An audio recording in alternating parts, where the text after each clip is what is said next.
After being rejected 20 times in elementary school, Park Jin-young learned to fear one thing more than anything else: girls.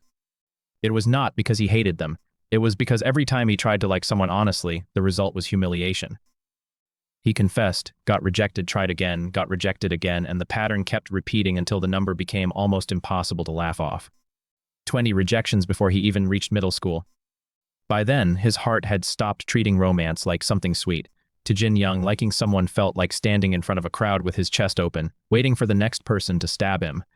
So his mind created a defense mechanism powerful enough to keep him alive. That defense mechanism had a name: Jason. Jason was Jin-young's imaginary friend, a loud, overconfident, impossibly muscular voice inside his head. Whenever Jin-young started panicking, Jason appeared like a personal coach from another world. And after Jin-young's childhood trauma, Jason gave him one rule that became the foundation of his entire life. If girls hurt him, then he should stop seeing them as girls. Treat women like minerals. Never build romantic expectations. Never let a smile become hope. Never let a normal conversation turn into a fantasy. If he could look at a girl and see nothing but a rock, then rejection would lose its power. At first, it sounded insane, then his brain actually did it. Every girl around him became stone. In class, in the hallway, on the street, at school events, everywhere he looked, the girls around him appeared as rocks. Not metaphors, not symbols. To Jin-young, they literally looked like rocks. Their voices could reach him, and he could answer them, but their faces no longer entered his heart. And strangely, it worked. By high school, Park Jin-young had completely adapted. He no longer froze in front of girls. He no longer imagined dating them. He no longer felt his hopes rising just because someone was kind. Talking to a girl was easy when his brain translated her into a boulder.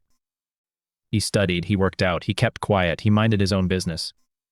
Because he had no interest in girls, the girls at school became interested in him. They thought he was calm, mysterious, and hard to approach. Some liked that he never chased anyone. Some liked that he looked serious. Some liked that he seemed different from other boys. Jin-young never noticed. To him, they were all rocks.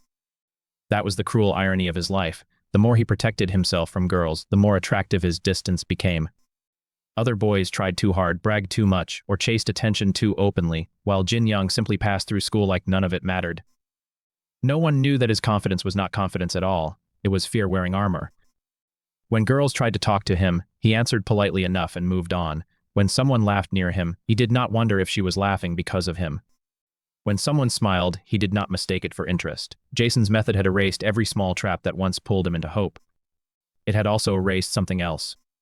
Jin-young could no longer tell the difference between peace and numbness. He had already accepted the result of his system. He would probably live alone and die alone, but that was still better than becoming the pathetic kid who confessed again and got laughed at again. Loneliness was safer than humiliation.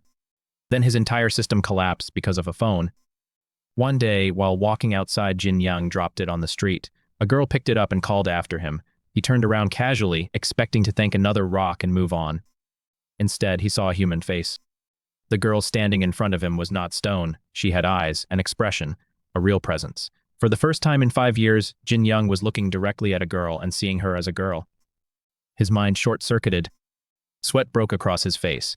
His mouth opened before his brain could stop it, and the words came out with horrifying honesty. She was incredibly beautiful. The second he realized what he had said, Jin-young panicked.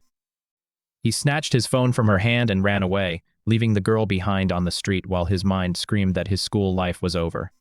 He did not even look back. His legs moved before dignity could catch up, and every step away from her felt like both escape and defeat. A normal person might have laughed off the mistake, apologized, or introduced himself. Jin-young could only imagine the worst possible future, where the girl told everyone at school that some strange boy had stared at her like he had seen a ghost and called her beautiful out of nowhere. His old memories supplied the punishment before reality even had the chance. He could already hear classmates laughing. He could already see girls whispering. The humiliation had not happened yet, but his body reacted as if it had. Inside his head, Jason tried to reassure him. Maybe it was smooth. Maybe it was bold. Maybe the girl would think it was charming. Jin-young did not believe a word of it. To him, he had just committed social suicide in broad daylight. A normal boy might survive calling a girl beautiful. Jin-young, who had spent years avoiding every possible romantic misunderstanding, treated it like a national emergency. Jason punched him back to focus and gave him the only logical survival plan: avoid her forever. It was clean, simple, brutal. If Jin-young never saw the girl again, then nothing could happen. No rumors, no rejection, no fantasies, no damage. But the next day at school, that plan died immediately. The girl saw him. Her name was Sun Woo. She recognized him at once and teased him about the pretty comment from the street.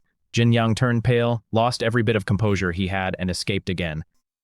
From that moment on, whenever Sun Woo appeared in his field of vision, he moved away from her like she was a disaster with legs. Sun Woo noticed. Jin Young thought he had successfully avoided her, but on the way home, she ambushed him. She asked if she had done something wrong, because he kept running away every time he saw her. Jin Young was cornered. He needed an excuse fast, but his panic betrayed him again. Instead of making something up, he told her the truth. Every other girl in the world looks like a rock to me, except you. The moment he said it, he prepared for the worst. There it was, the line that would finally make her call him a creep. A boy telling a girl that everyone else looked like minerals, but she alone looked human, was not exactly a normal conversation starter. But Sun Woo did not recoil. She smiled. Then she stepped closer, leaned near his ear, and whispered that what he had just done sounded like flirting.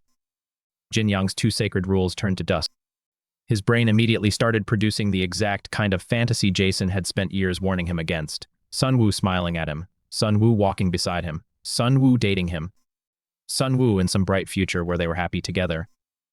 Jason punched him out of the fantasy before it could destroy him. The diagnosis was obvious. Jin Young had spent 5 years living with every girl reduced to stone. That meant he had zero emotional immunity to a real girl's face.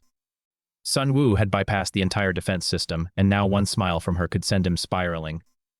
Jin Young knew this was dangerous. If things continued like this, he would end up exactly like he had in the past, full of hope before being crushed again. That was what terrified him most. It was not simply that Sun Woo was pretty. It was that she made his mind behave like the younger version of himself, the boy who believed a kind word meant possibility, and a shared road home meant destiny. That boy had been destroyed 20 times. Jin Young had spent years burying him. Now Sun Woo had pulled him back to the surface with one smile. Jason told him there was only one way forward. He had to learn how to keep his composure in front of Sun Woo. So, at school, Jin Young began his first ridiculous training session. He stood at a distance, staring at Sun Woo while trying to keep his face calm. Sun Woo looked confused. Suk Young, the girl beside her, noticed him right away and pointed out that Jin Young was staring. Jason told him to smile, a normal smile, something gentle. Jin Young tried. What came out was so sinister that Sun Woo started sweating. The girls could definitely tell something was wrong. Sun Woo asked if he seriously thought she could not see him staring at her. Jin Young tried to convince himself that from that distance, she probably could not see clearly. Then he chose retreat before the situation got any worse. After he left, Sun Woo asked Suk Young if she knew him. Suk Young said of course she did. Park Jin Young was actually popular among the girls. Several had tried to talk to him, but he never seemed interested in dating. He was quiet, focused, athletic, and kept to himself. That was exactly why people liked him. Sun Woo was surprised. The boy who kept running away from her was apparently known for being impossible to approach. For Jin Young, the problem only got worse. Staring at Sun Woo in person made him look suspicious, so he considered a safer method. Maybe if he saw her pictures online, he could slowly get used to her face without standing around like a stalker. Jason liked the idea, but said it would be less pathetic to ask for her Instagram directly instead of secretly hunting it down. Somehow Jin Young actually did it. He walked up to Sun Woo, held out his phone, and nervously asked for her Instagram. Sun Woo smiled and said yes. She typed her username into his phone, and for a brief moment, Jin Young felt like the mission had gone much more smoothly than expected. Then Sun Woo noticed his account. No posts, no followers, nothing at all. She asked if he had just made it. Jin Young admitted that he did not usually use social media and had created the account in a rush. Sun Woo laughed. Then she asked if that meant she was the first person he had looked up after making the account. Jin Young froze because she was completely right. He tried to explain, but Sun Woo was already enjoying his reaction. She told him it was fine, then teased him by asking if he was not curious about her phone number too. His mouth started trembling. Sun Woo laughed again, said she was only joking, followed him, and handed back his phone. As she walked away, she told him to like her posts. Jin Young stood there speechless while Jason mourned the return of his inner loser. The interaction should have been harmless. She had not insulted him. She had not pushed him away. If anything, Sun Woo seemed amused in a strangely gentle way. But Jin Young was not built to handle playful teasing from someone he actually saw as human.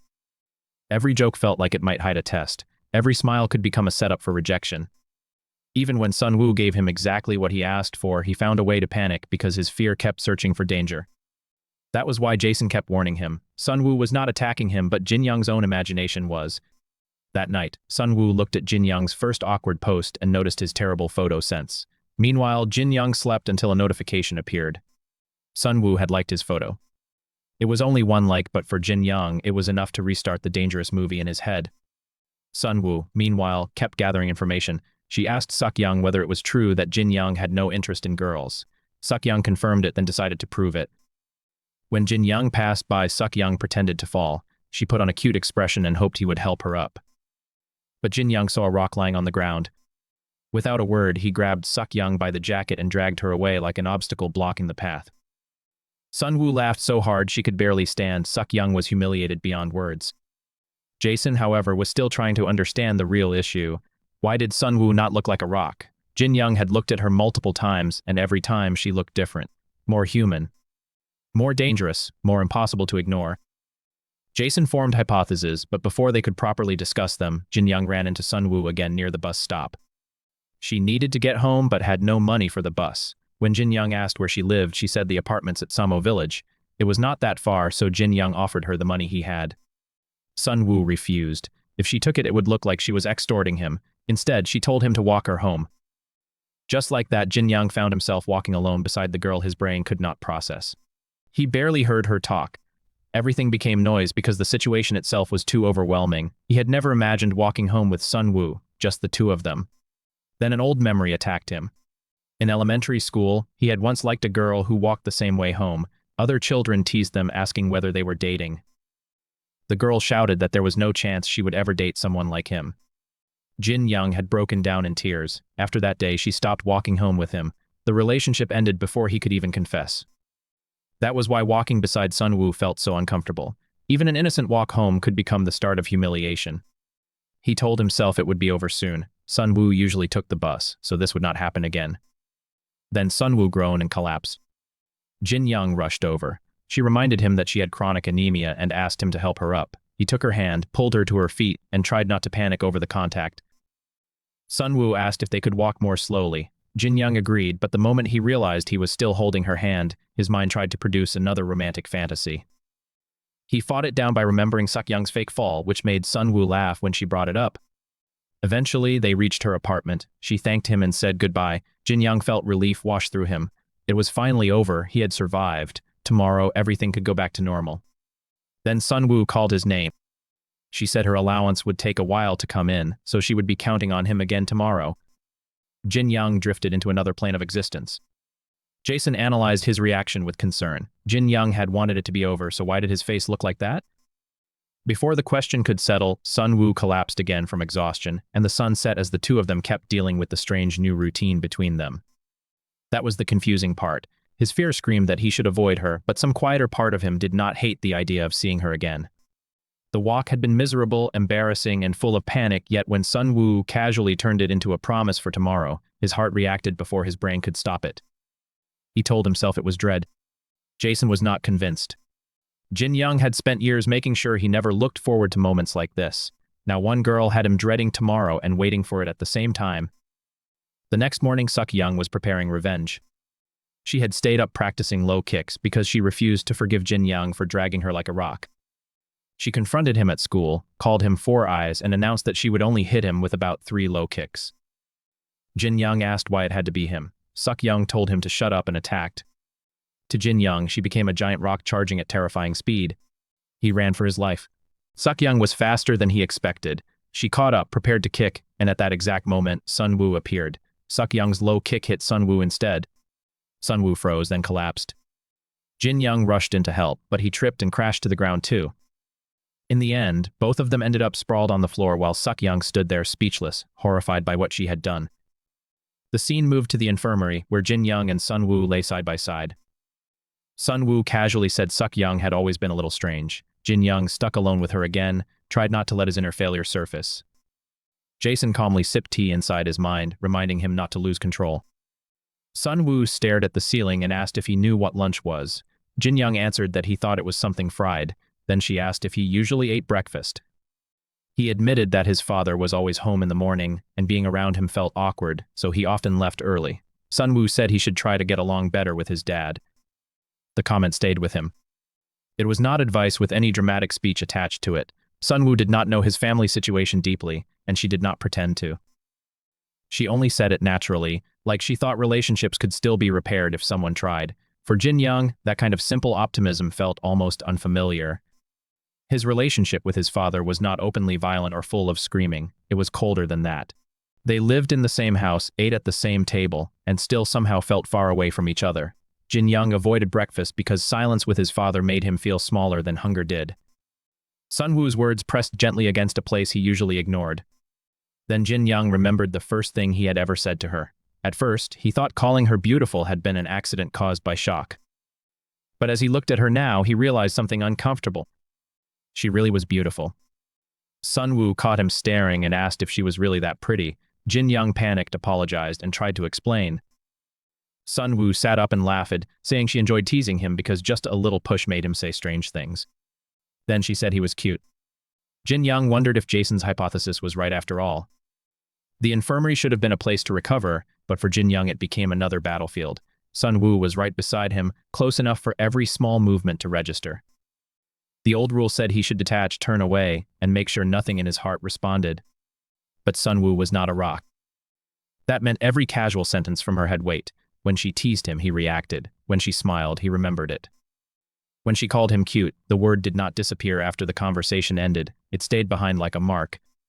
The next scene returned to the conversation in his mind. Jason explained it simply.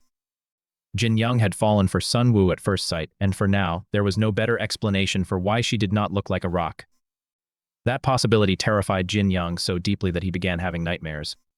Before the fear fully settled into his sleep, school delivered another reminder that being near Sunwoo meant chaos. Suk-young still wanted payback for the low-kick disaster, and Sunwoo decided someone had to take responsibility. Jin Young tried to stay out of it, but he ended up caught in the middle as Sunwoo prepared her own return strike. She launched a kick at Suk-young, but Jin Young was too close. The impact swept both of them into the punishment, and for a moment time seemed to stop around him. It was absurd, painful, and strangely normal for the strange little world that had formed around Sunwoo. Jin Young should have found it exhausting. Instead, those chaotic moments kept attaching themselves to his memory. In the dream, Sunwoo turned away and told him this because she had been kind did not mean he should get his hopes up. Then she called him a pathetic loser. Jin Young woke up breathing hard. Jason told him what he was feeling was fear. If the hypothesis was true, then this was unrequited love. And if he wanted to survive it, he needed to know his enemy and himself. The nightmare hurt because it sounded possible. Sunwoo had never actually said those words, but Jin Young's mind knew exactly how rejection was supposed to feel. His fear borrowed her face and used it to attack him before she ever had the chance. That was why Jason's advice changed. This was no longer only about avoiding panic. If Jin Young did not understand Sunwoo, he would keep filling the gaps with terror.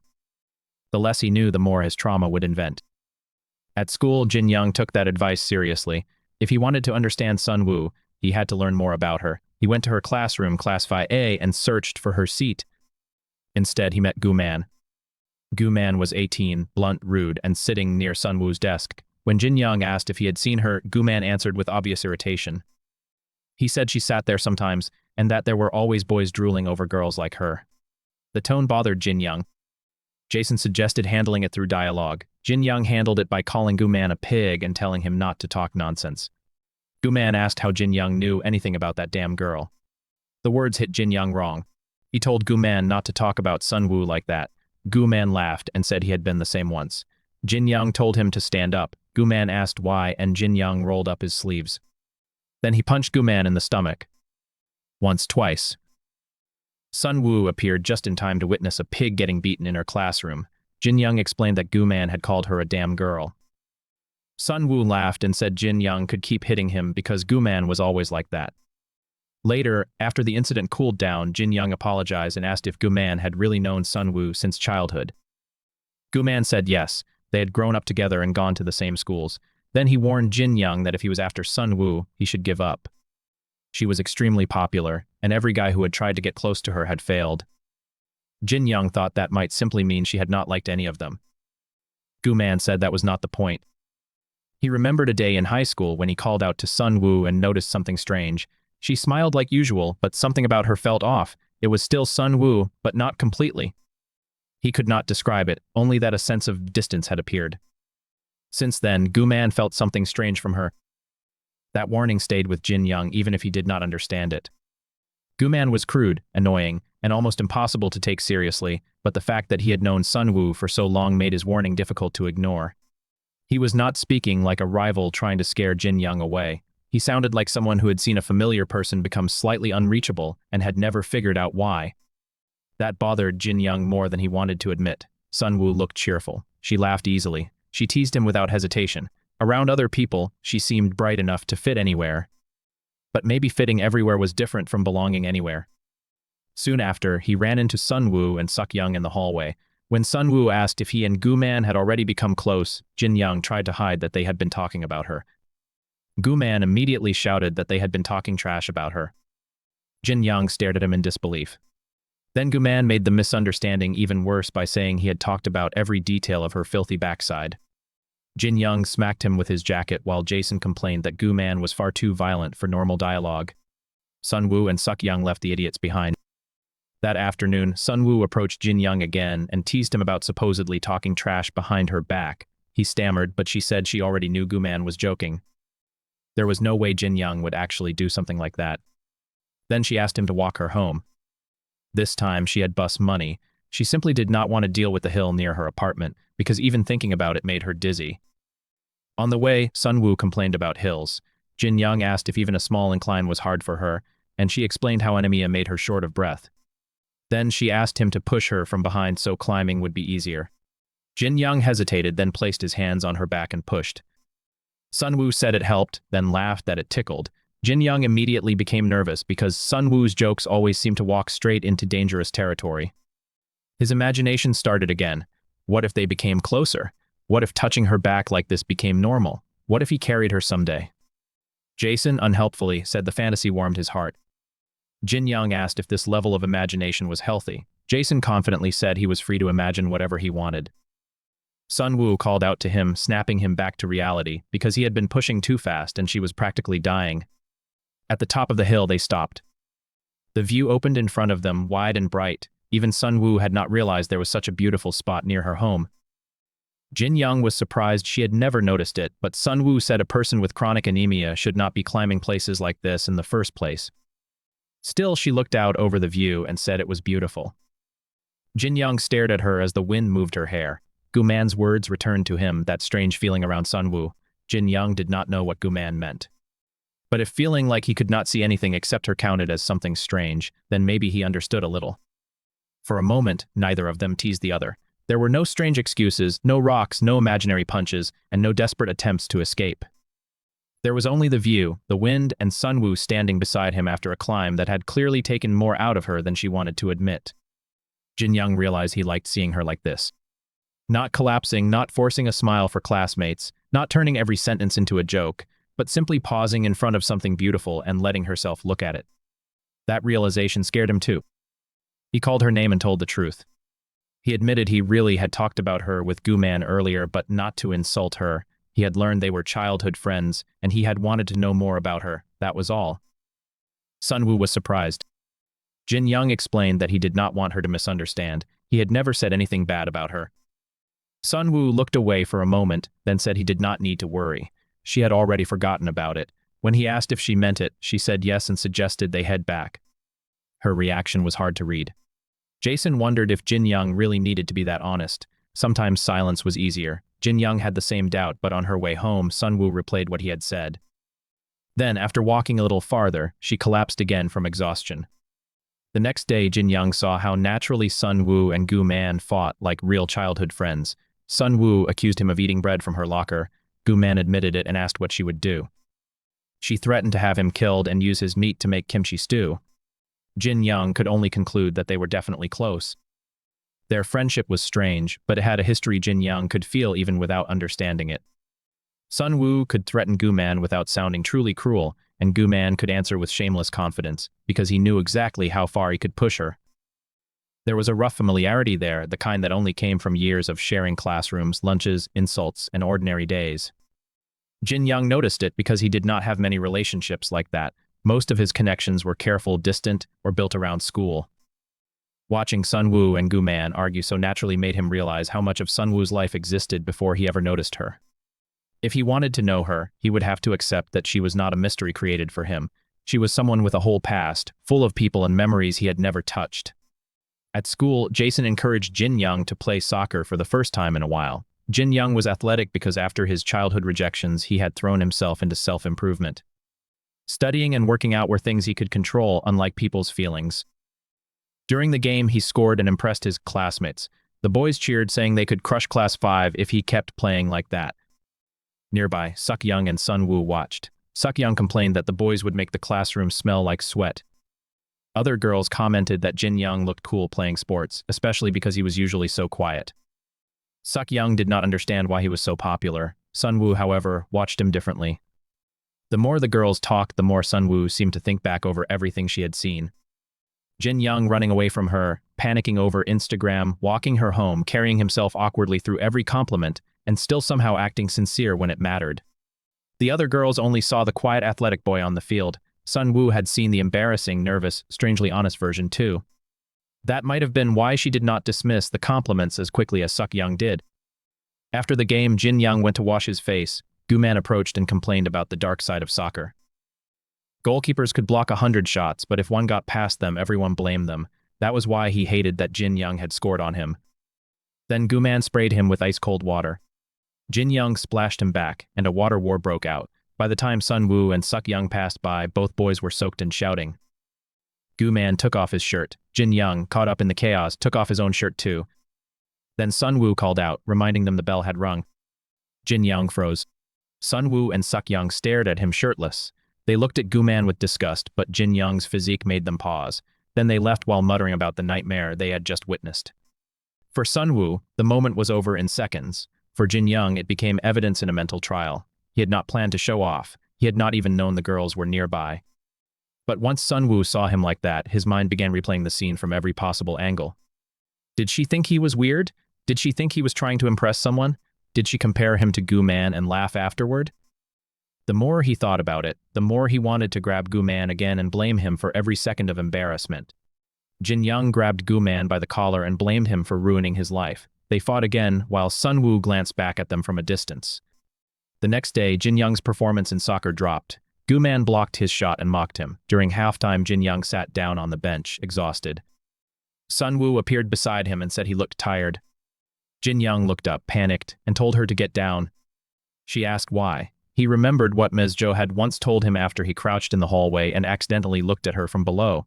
Girls hated being seen from that angle, and it was embarrassing. He had not understood back then because Ms. Jo still looked like a rock to him. Now, seeing Sun-woo from below, he understood. Sun-woo asked if he meant she looked ugly. Jin Young denied it too quickly. He said she looked even more beautiful. The silence afterward nearly killed him. Sun-woo smiled, thanked him for the compliment, and said compliments were nice to hear. Then she mentioned that girls often complimented him too, calling him cool and sexy. Jin Young rejected the idea completely. Sun-woo leaned close to his ear and quietly said she thought they were right. All of it. The memory of seeing him shirtless clearly had not left her mind. Jin Young's soul nearly left his body, but a classmate called him back for the second half. Before he returned to the game, Sun-woo told him to score a goal. And suddenly, his body felt light. Jason hesitated because what he was about to say went against years of his own advice, but he admitted that maybe the little happy fantasies Jin Young feared so much were not always bad. Jin Young kicked, scored, and laughed as his classmates cheered. Sun-woo watched him from a distance with a smile. At home, Jin Young's mother was upset because his father could not go to a play with her.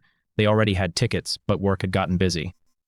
When Jin Young came in, she asked how school was and whether he had eaten. He said he would buy kimbap later, though he was actually hungry. Eating with his father still felt heavy.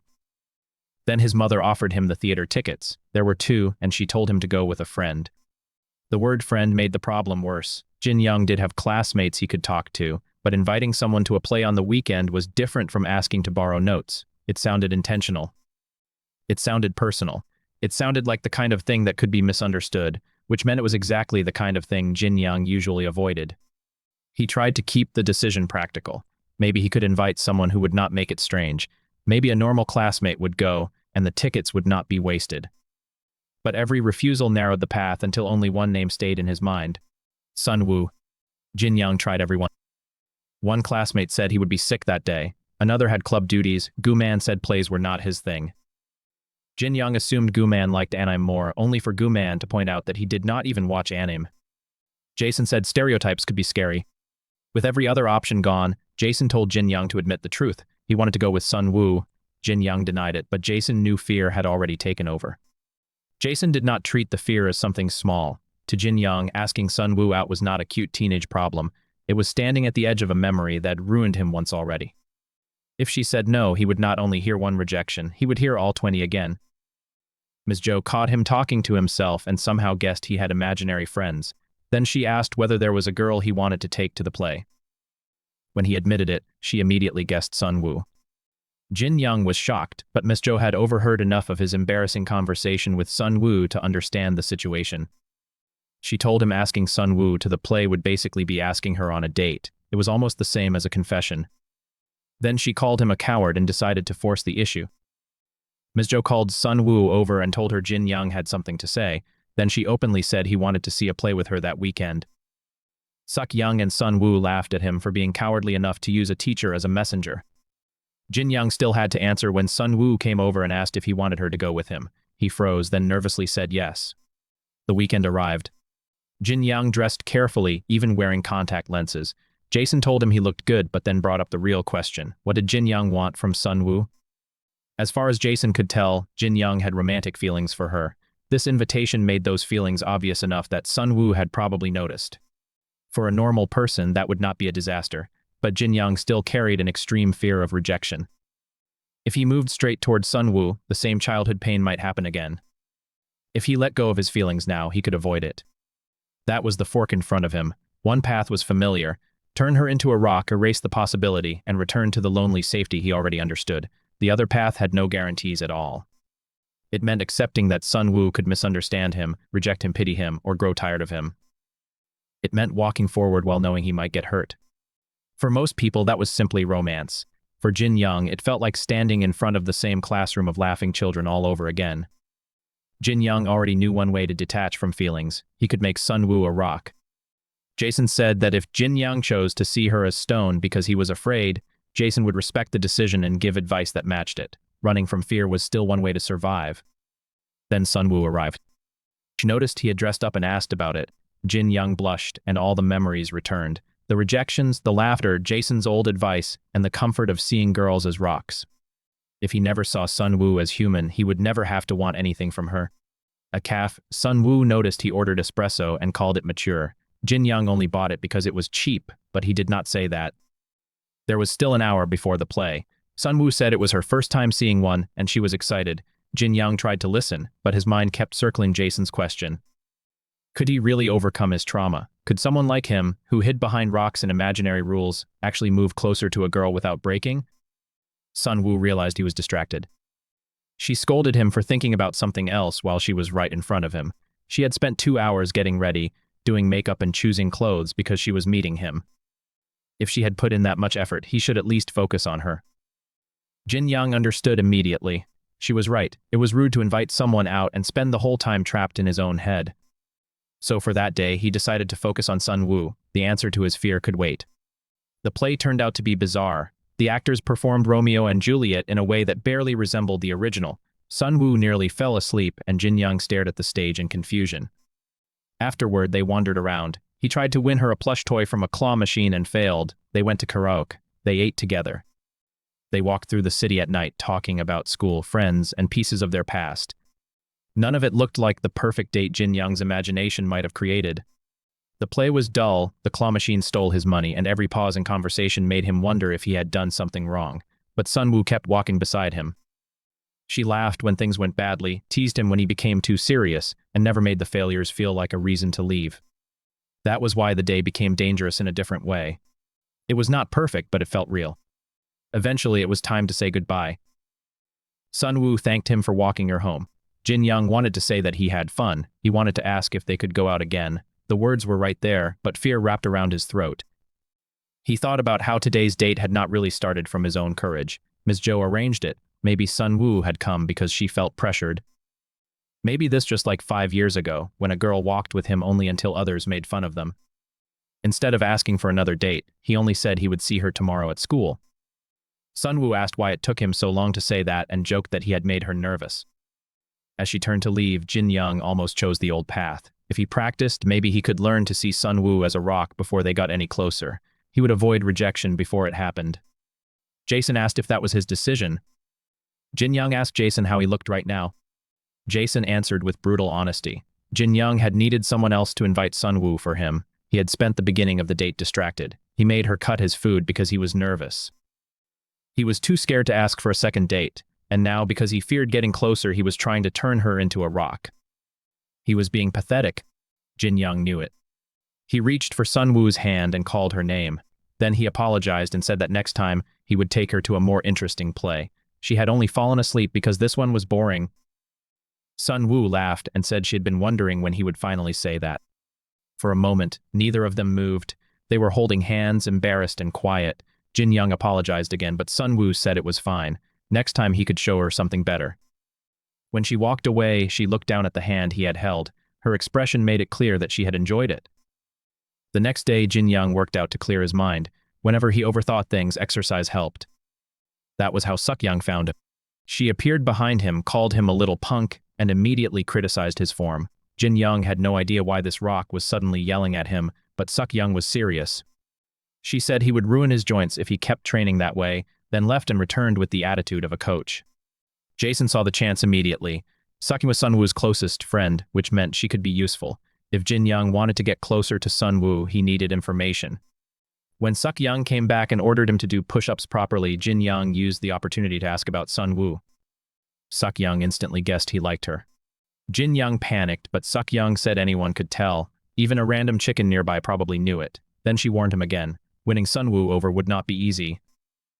It was not only because Sun Woo was popular, it was because she was mysterious. Suk Young explained that Sun Woo got along with everyone. She smiled, talked, helped people, and moved easily through every group. But even Suk Young, who spent more time with her than anyone else, did not really understand her. Sun Woo never talked about personal things. She never showed what was deep inside. That meant she probably had secrets. Suk Young told Jin Young he would suffer emotionally if he kept chasing her.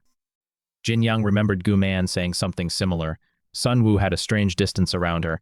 He still did not understand it.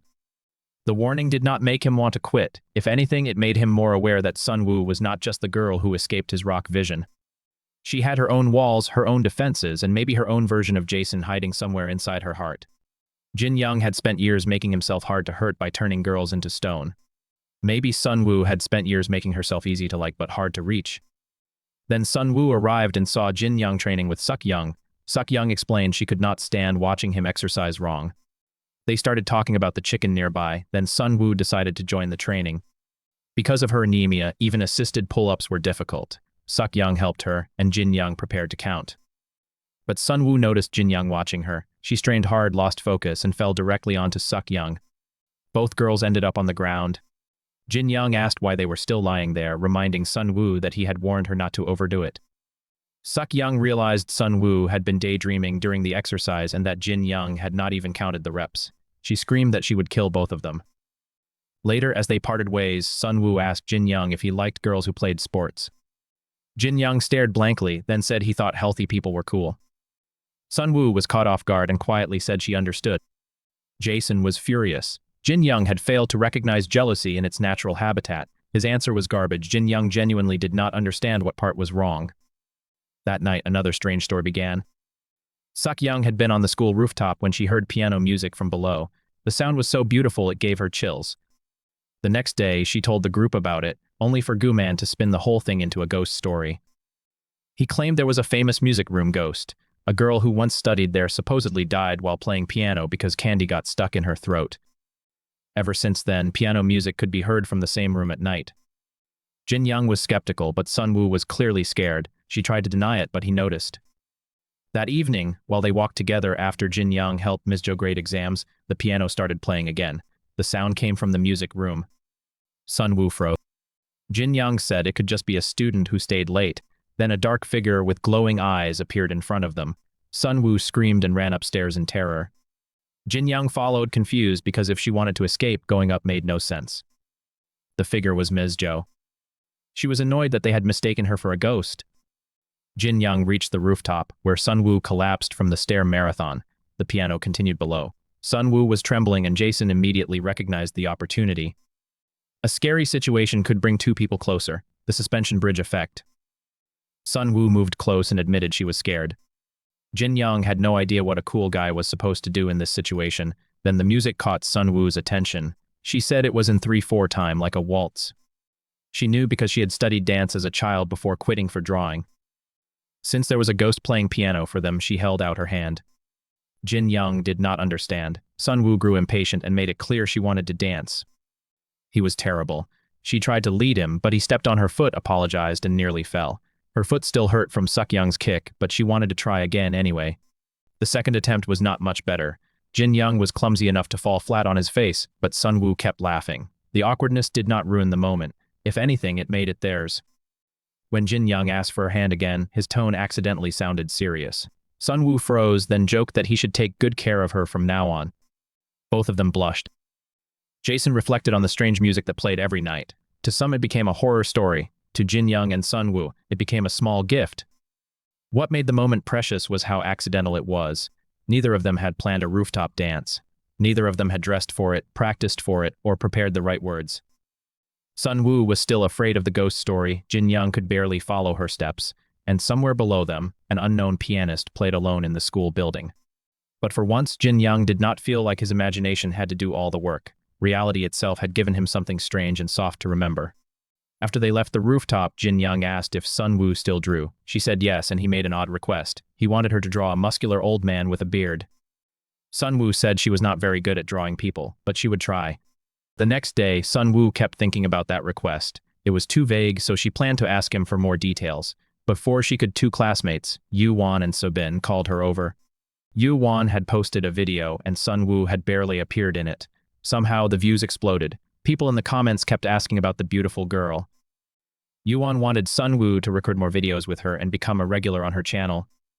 Sun Woo agreed at first, because she was used to helping people and going along with the mood. Meanwhile, Jin Young's mission for the day was simple: ask Sun Woo to go to the cafeteria with him. It should have been easy. It was not. Every time he approached her classroom, Yu Won and Subin were around her, filming vlogs and acting overly close for the camera. Jin Young saw she was busy and retreated. By the end of the day, he had failed to ask.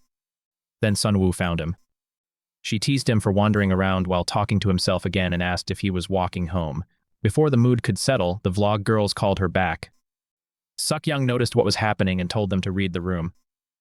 They left, but their casual comments hit Sun Woo in a strange way. They joked that they were taking advantage of her goodwill and should reward her with a snack. Jin Young saw Sun Woo's expression change. She laughed suddenly and said she had forgotten that she topped up her bus card yesterday. She did not need him to walk her home after all. Then she left. Jin Young watched her go, unable to understand the look on her face. It was not simple annoyance. It was something deeper. Jason thought the same. Maybe this was the strange feeling Guman had talked about. If Jin Young wanted to know, he needed someone closer to Sun Woo. So he called Suk Young. She assumed he had called her to confess, but Jin Young said he wanted to talk about Sun Woo. Suk Young was surprised to be giving love advice, but she listened. Jin Young explained that Sun Woo had looked upset and different from usual. He did not think she would make that face just because she did not want to record a vlog. Suk Young remembered something. Once, some students celebrated a classmate's birthday in class. The birthday girl, Min, had expected Sun Woo to know. Sun Woo had forgotten. She apologized, wished Min a happy birthday, and promised to treat her to a meal later. Then she left for the bathroom. After she left, the other girls whispered. They said that after all the times Min took care of Sun Woo, forgetting her birthday was disappointing. One of them said Sun Woo kept people at a distance. Min said she was not sure anymore. She had thought they were close. Sun Woo heard them. Suk Young saw her expression afterward. It was a look she had never seen before. Not anger, not even sadness in the normal way. It looked like resignation, as if Sun Woo had expected this kind of thing all along. Suk Young asked Jin Young what he thought about being friendly with everyone. Jin Young asked if she meant someone like Sun Woo. Suk Young said yes. Since she was not in Sun Woo's position, she could not know for sure, but lately she wondered if Sun Woo's ability to get along with everyone was actually a curse. Everyone felt close to her. Everyone expected things from her, and when she failed to meet those invisible expectations, they turned on her. Before leaving for work, Suk Young reminded him that she had warned him Sun Woo would not be easy. He would suffer a little. Sun Woo was just mysterious. Jin Young sat with that thought. The more he thought about it, the more uncomfortable it became. Jin Young had always assumed popularity meant safety. If everyone liked Sunwoo, then she had nothing to fear. If she could smile at anyone, talk to anyone, and move through school without being rejected, then she was living in the world Jin Young had never been able to reach. But Suk Young was describing something else. A person who was kind to everyone could become everyone's possession. People might call her close only because she listened to them once. They might feel betrayed when she forgot a birthday, refused a favor, or chose one person over another. Her smile invited people in, but maybe it also trapped her under their expectations. Could being friends with everyone become a curse? Could getting along with everyone be painful? What did that have to do with Sunwoo's expression? What exactly had Gu-man sensed? He had no answer. Jason said Jin Young was not going to solve it by thinking in circles, but Jin Young could only conclude one thing. Getting close to someone was hard. The next day, Yuwon's video had passed 50,000 views. She said it was all thanks to Sunwoo's face. Sunwoo praised Yuwon's talent and joked that she should not forget her when she became an influencer. Yuwon replied that Sunwoo should become a regular on the channel. Sunwoo hesitated and asked why she would do that. Yuwon said it was not a big deal, and she could even give Sunwoo a cut once money came in. Sunwoo refused, saying exposing her face like that would be too much pressure. Yuwon kept pushing. Subin told her to stop because Sunwoo had already said no, but Yuwon insisted that she needed Sunwoo for views. She said people were already asking for her in the comments. Then Subin added pressure in a quieter way. If Sunwoo backed out now, Yuwon would be hurt. Sunwoo laughed lightly. Hurt? Then she called Yuwon's name and said clearly that she had already refused the offer. The hallway went silent. For a moment, Sunwoo's expression was serious. Then she covered it with another quick laugh and said her face had not looked good lately. She would record another video once she was prettier. She turned and walked away. Yuwon and Subin were left confused. Yuwon wondered if she had asked for something impossible. Subin said she did not know, since it seemed like a good deal for Sunwoo, and maybe Sunwoo was being overdramatic. Sunwoo heard them. They began whispering about rumors. Maybe Sunwoo really was suspicious. Maybe she acted close to people but never really let them in. Sunwoo's eyes narrowed. Then another voice interrupted. It was Jin Young. He had been thinking about Sunwoo and reacted instinctively when he heard her name. Yuwon told him it was none of his business, then asked if something was going on between him and Sunwoo. Jin Young denied it, but Yuwon warned him to be careful because Sunwoo might be leading him on.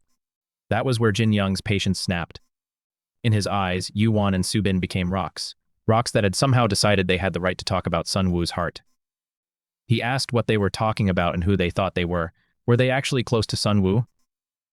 Did they truly know her well enough to say those things, or were they just angry that she had not acted the way they wanted? The anger surprised even him. Jin Young usually avoided emotional confrontations, especially when girls were involved. It was easier to see them as stones pass by and let the world keep moving. But listening to them twist Sunwoo's kindness into suspicion made something hot rise in his chest. Maybe he did not understand Sunwoo yet. Maybe he did not know her secrets, her pain, or why she made those unreadable expressions, but he knew gossip when he heard it. He knew how quickly people could turn a harmless moment into a weapon. He had lived through that before. Yuwon tried to leave, but Jin Young grabbed her wrist. He asked why she had stopped talking if she had something to say. Calling Sunwoo weird and warning him about her was nothing but spreading discord. He would be the one to judge what kind of person Sunwoo was. Around the corner, Sunwoo listened in shock. Jin Young eventually let Yuwon go and said she could do whatever she wanted. She could gossip, curse, or talk behind their backs, but he was disappointed. Sunwoo ran away before he could see her. After he left, Yuwon realized he and Sunwoo might actually be dating. Instead of backing down, she wondered if spreading that rumor would make things more interesting. Subin, still shaken by Jin Young, told her it would be better not to. Then Gu-man came sprinting down the hallway for lunch and slammed Yuwon into the wall by accident. When he realized he had hit someone, he apologized, then immediately asked why she had not dodged. Did she not know a starving person might run through the hallway at lunchtime? Then he said he would let it slide because lunch was pork cutlet and ran off again. Subin screamed for Yuwon to wake up. Outside the school, rain poured down. Jin Young stood near the entrance without an umbrella, thinking about everything. Sunwoo's strange expression, Suk Young's idea of friendliness as a curse, Gu-man's warning that something about Sunwoo felt disconnected. Jason told him the answer might involve personal trauma. After all, Jin Young himself had trauma that others would not understand easily. It might be better to wait until it was closer to Sunwoo before asking about something so private. Jin Young agreed. Then Sunwoo appeared behind him with an umbrella. She remembered what he had said in the hallway. She stepped closer trying to offer help, but Jin Young spoke first. He asked if they could share her umbrella until the bus stopped. Sunwoo froze. For several seconds, she only stared at him. Jin Young wondered if something was on his face. Then Sunwoo, flustered beyond control, said he was very handsome. Jin Young stared back, shocked by the compliment. For Sunwoo, the words seemed to come out before she could protect herself. She had walked over intending to offer him help, but Jin Young had asked first. He had not waited to be saved. He had not quietly accepted whatever she gave him. He had stepped into the moment with his own wish, small as it was. Maybe that was why she panicked. The compliment hung between them in the rain, too honest to be treated like a joke. Sunwoo opened the umbrella and walked into the rain alone. Jin Young called after her, asking if they were not going to share it. She did not answer. After that day, Sunwoo stopped walking with the vlog girls. Jin Young wanted to tell her what they had said behind her back, but he worried the truth would only hurt her. At the same time, the distance between them grew strange. She still greeted him, but she seemed to avoid certain moments. Jason told him to complete the cafeteria mission before overthinking everything. So Jin Young finally asked Sunwoo if she was hungry. Today's lunch was fried croaker. Did she want to go with him? Sunwoo said she was hungry, then sped up and went ahead without him. Jin Young stood there, confused. Suk Young teased that fried croaker was apparently above his league. Jason called it a rejection no matter how Jin Young tried to look at it. Jin Young wondered if this had something to do with the compliment she gave him in the rain. The thought bothered him even at a convenience store where he stared at a hellishly spicy tonkatsu, even though he hated spicy food. Nearby, a quiet first-year girl muttered that it was her favorite. He had picked up the spicy tonkatsu only because he felt cornered by his own thoughts. He did not even like spicy food, but discomfort had become the theme of his week, so maybe choosing something unpleasant felt strangely appropriate. Sunwoo was avoiding him, Jason was calling it rejection, and Jin Young was trying not to spiral back into the old solution of turning feelings into stone. Then Yujin appeared beside the shelf like a new problem the story had quietly placed in his path. Her name was Choi Yujin.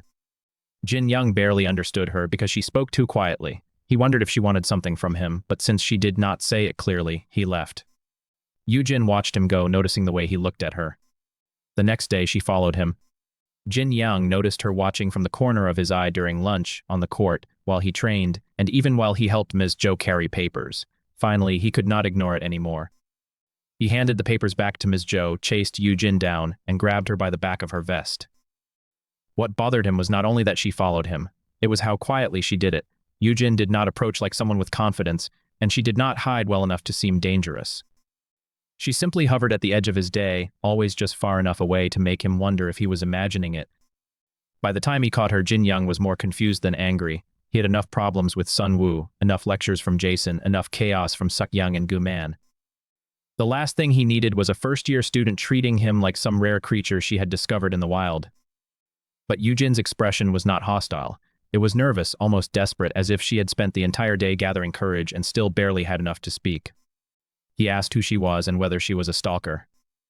Yujin insisted it was a misunderstanding. She introduced herself as Choi Yujin, a first-year student, and said she had one request. She asked about the look he had given her at the convenience store. Had he looked at her like she was an insect? Jin Young could not exactly say no. It was not an insect, but it was close enough. She had noticed that he looked at most people that way. Then Yujin made her request. She wanted him to come to the music room after school and listen to her original song while looking at her with that same distant, contemptuous gaze.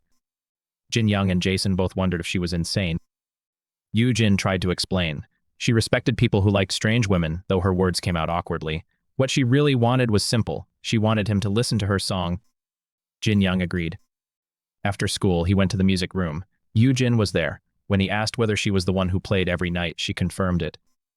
Jin Young realized she was the music room ghost from Guman's fake story. Yujin did not know what that meant. She asked Jin Young to keep the same expression. Jason wondered if she had somehow noticed the rock-like gaze Jin Young gave most people. Jin Young did not understand why she wanted that look, but he decided it was none of his business. Yujin sat at the piano and began to play. For a few minutes, the music room filled with piano and her voice. When she stopped, silence followed.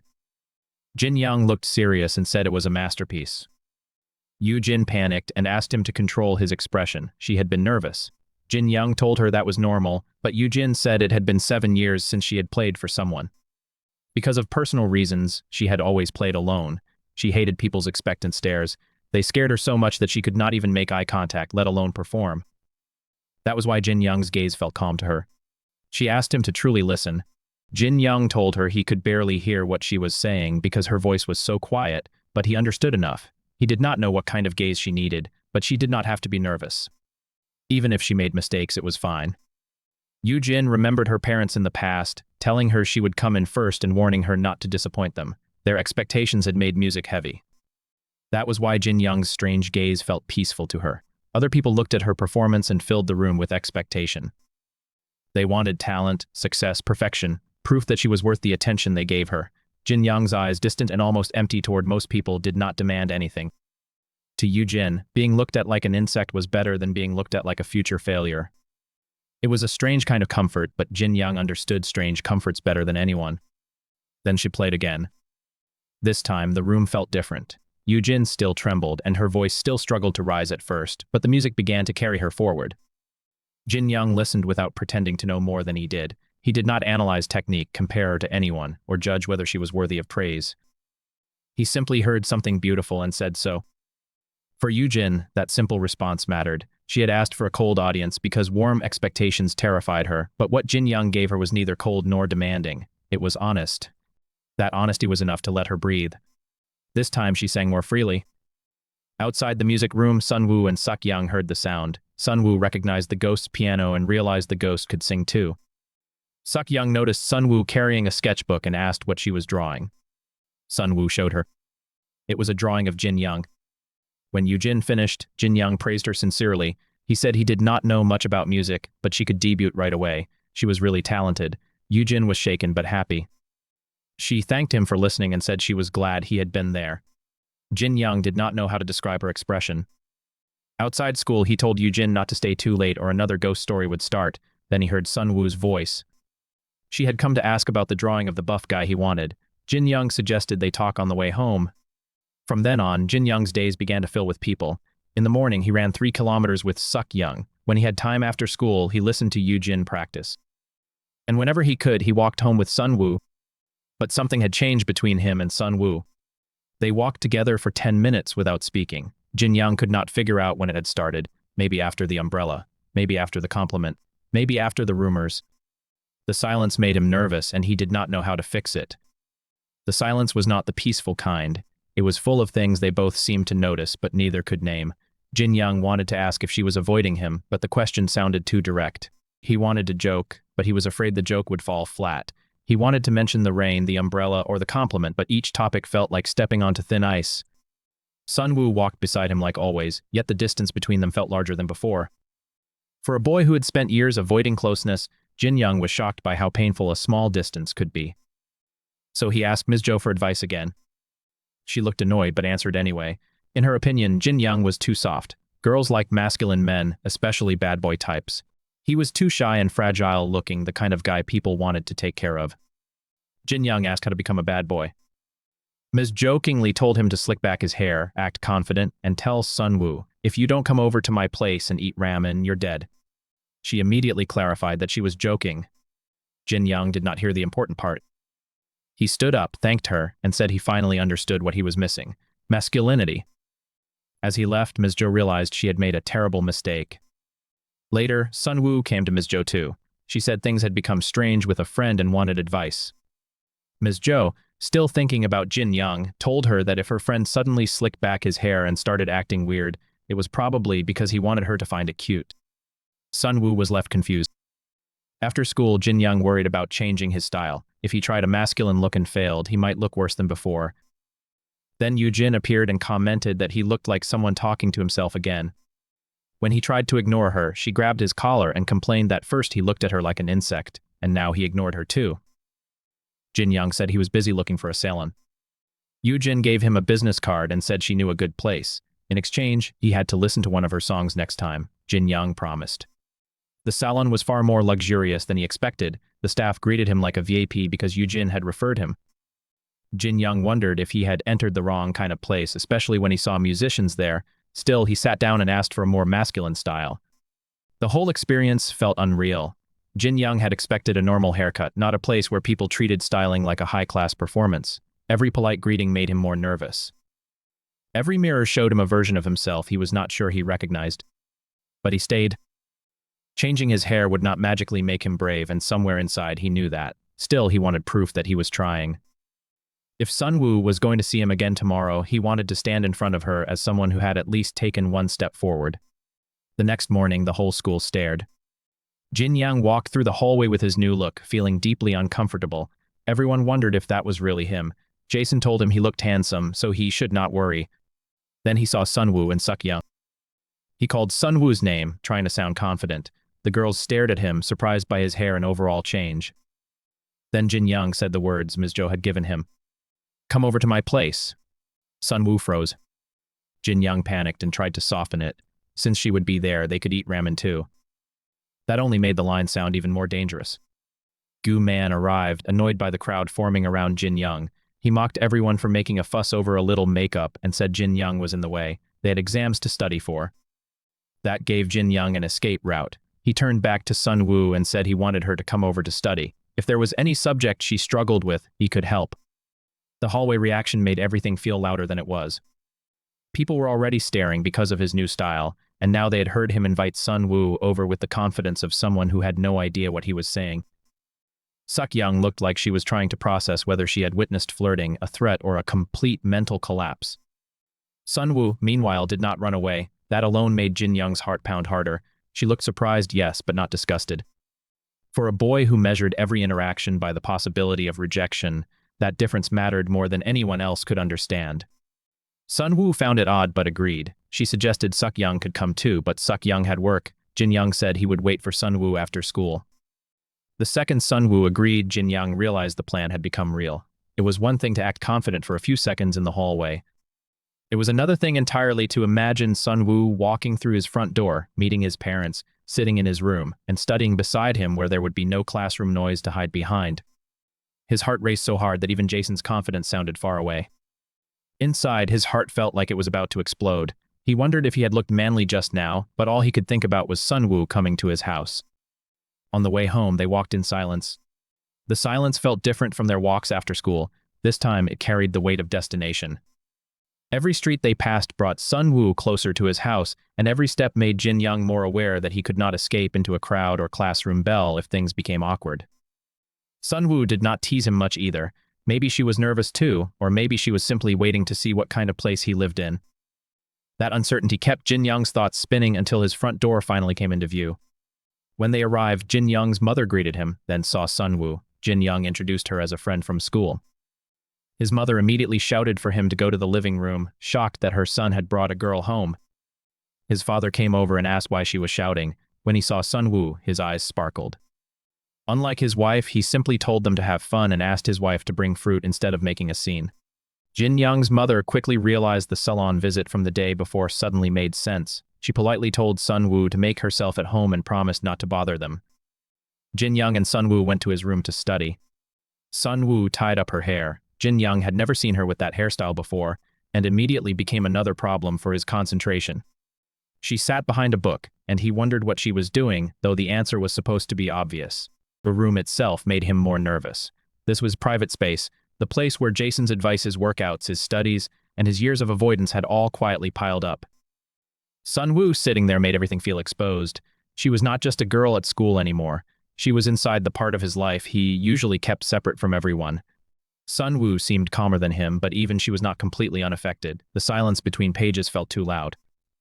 Every small movement, every turn of paper, every shift of her hair behind her ear made Jin Young painfully aware that they were alone. Before the atmosphere could grow too tense, his mother knocked. She said she was taking side dishes to Jin Young's grandfather, but there was too much to carry, so she needed help. Jin Young and Sunwoo helped load all the food into the car. Jin Young asked why there was so much. His mother said she always made a lot. Sunwoo politely said she would love to try his mother's cooking too. That was all it took. Jin Young's mother melted, asking how Sunwoo could be so pretty and polite, and told her to visit often. Sunwoo agreed. Jin Young's father asked if his wife really needed him to go along just to drop off food. She hit him lightly and asked how he could be so oblivious. Then she announced she would be back in 2 hours. She repeated it. 2 hours. Then she left with Jin Young's father.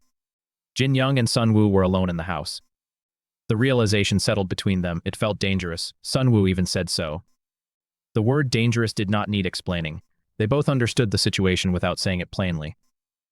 His parents were gone, his room was close, and the strange awkwardness that had been building between them had nowhere to hide. Jin Young had invited her to study, but studying suddenly felt like the weakest excuse in the world. Jason could have turned the moment into a lecture. Instead, even the voice in Jin Young's head seemed aware that one wrong sentence could make the entire room explode. Jin Young suggested they go back inside and continue studying. Sun Woo agreed, but the elevator was out of service. They would have to take the stairs. Jin Young remembered Sun Woo's anemia and asked if she would be okay, especially because her apartment was on the 13th floor. Sun Woo said she had been taking iron supplements regularly and would be fine. Then she joked that if she fainted, he could carry her. She said it lightly, but Jin Young could not take it lightly. He had already seen her collapse more than once. He knew she hated being treated like someone fragile, and he knew she tried to laugh off her limits whenever she could. That only made him watch more carefully. Sun Woo kept climbing as if nothing was wrong, but the stairs stretched upward in a way that made even a healthy person tired. Jin Young wanted to tell her to stop, yet he also did not want to embarrass her, so he stayed close ready without making it obvious. Jin Young agreed, but he was still worried, so he walked behind her. Jason began explaining anemia inside his head, saying it could involve insufficient hemoglobin and that if shortness of breath was ignored, the body could give out quickly. Then Sun Woo's steps faltered. It happened fast. One moment she was climbing with stubborn confidence, acting like the stairs were nothing she could not handle. The next, her breathing changed. Her shoulders tensed, her pace broke, and the joke about fainting stopped feeling like a joke. Jin Young noticed too late that she had been forcing herself. The realization hit him with sharp, immediate fear. There was no room left for hesitation, not anymore. She lost her strength and fell backward. Jin Young's heart stopped. The stairs were right behind her. If he failed to catch her,